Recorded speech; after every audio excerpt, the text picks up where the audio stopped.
ഗ്രാമത്തിലെ ഒരു പഴയ തറവാട്. ആ തറവാട്ട് വീട്ടിൽ ഒരു അമ്മൂമ്മ സന്ധ്യയ്ക്കെന്നും സൂര്യൻ മറയാൻ തുടങ്ങണ സമയത്ത് വിളക്ക് വെക്കും. സന്ധ്യാദീപം കത്തിക്കും. ഒരു ദിവസം കൊച്ചുമകനായ കുറുമ്പനൊരു സംശയം. അമ്മൂമ്മേ, എന്തിനാണ് എല്ലാ ദിവസവും ഇങ്ങനെ ഈ ദീപം ഇങ്ങനെ കൊളുത്തി വെക്കണത്?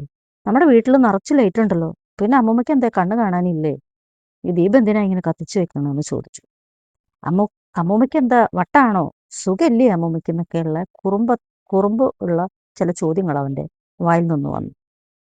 ഇതെല്ലാം കേട്ടിട്ട് അമ്മൂമ്മ വിളക്ക് കത്തിച്ചു വെച്ചതിന് ശേഷം പുഞ്ചിരിയോട് കൂടിയിട്ട് അവനെ എടുത്തു പോയി ചേർത്ത് നിർത്തിയിട്ട് മടിയിലിട്ടിട്ട് പറഞ്ഞു, എടാ കുട്ടി കുറുമ്പ, നമ്മൾ ഈ ചെറിയ തീപ്പൊരിക്ക് എന്ത് പ്രാധാന്യം എന്ന് പൂർവികർ ചിന്തിച്ചില്ല കുഞ്ഞെ.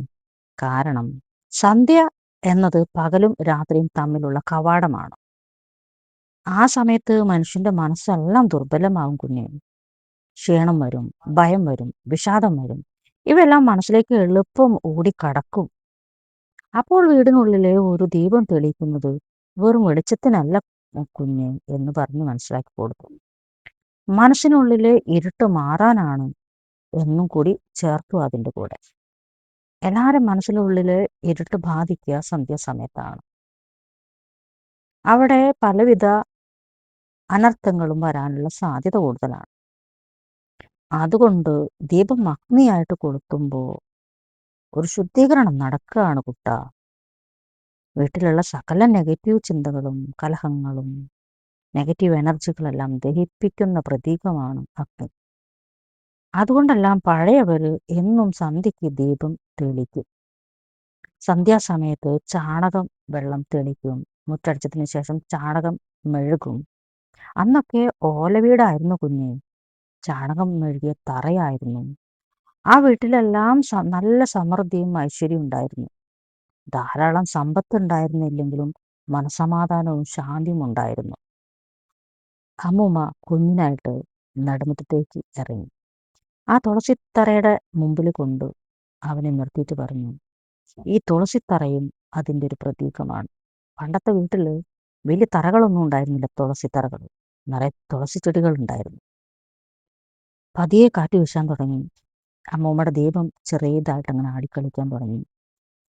ആ ജ്വാലയിൽ തെളിഞ്ഞ ആ ദീപത്തിന്റെ താളം കാണിച്ചിട്ട് കൊച്ചുമകനോട് പറഞ്ഞു,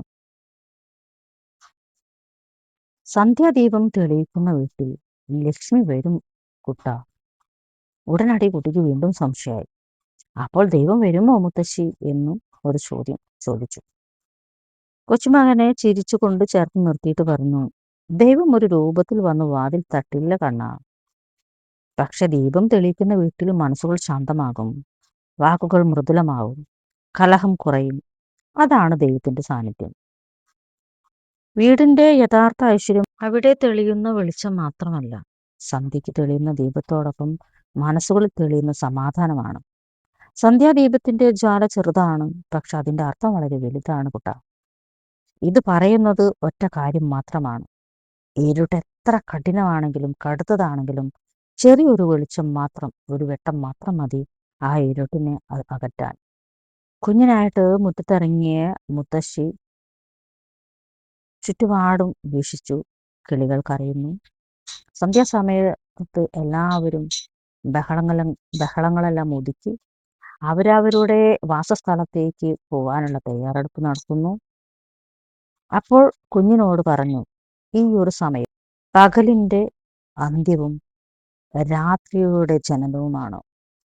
ഈ സമയത്ത് അന്തരീക്ഷങ്ങളെല്ലാം മലിനപ്പെടും. പലവിധ രോഗങ്ങളും ഉണ്ടാവാനുള്ള സാധ്യത കൂടുതലാണ്.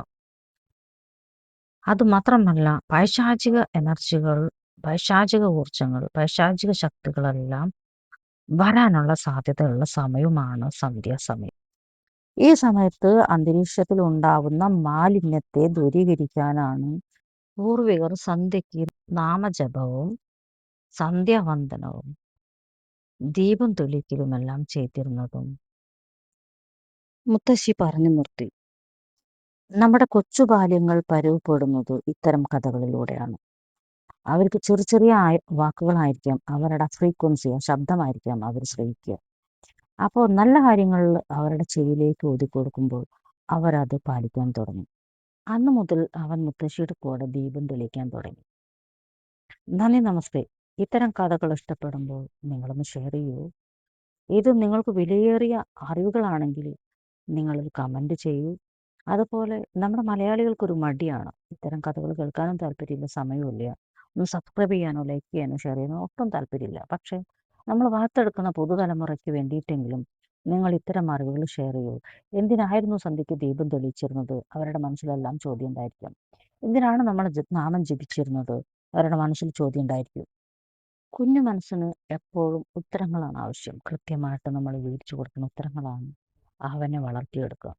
നമ്മൾക്ക് തന്നെ ഉത്തരം അറിയില്ലെങ്കിൽ നമ്മളുടെ സംസ്കാരം അവൻ പിന്തുടരില്ല.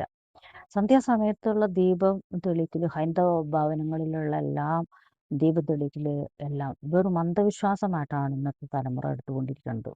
യഥാർത്ഥത്തിൽ അതിൻ്റെ ആവശ്യം എന്തായിരുന്നു, പൂർവികർ പിന്തുടർന്നു വന്നതിൻ്റെ പൊരുൾ എന്തായിരുന്നു എന്ന് അവരെ പറഞ്ഞു മനസ്സിലാക്കാൻ തുടങ്ങിയാൽ ഈ അന്ധവിശ്വാസമെല്ലാം ശരിയായ സയൻസ് ആയിരുന്നു, അല്ലെങ്കിൽ ശാസ്ത്രീയമായി തെളിയിക്കപ്പെട്ട ഒന്നായിരുന്നു എന്നുള്ളത് മനസ്സിലാക്കാൻ പറ്റും നമുക്ക്. അപ്പോൾ നിങ്ങൾ പിശുക്ക് കാട്ടാതെ ഒന്ന് ലൈക്ക് ചെയ്യൂ, കമൻറ്റ് ചെയ്യൂ, ഷെയർ ചെയ്യൂ. നന്ദി, നമസ്തേ.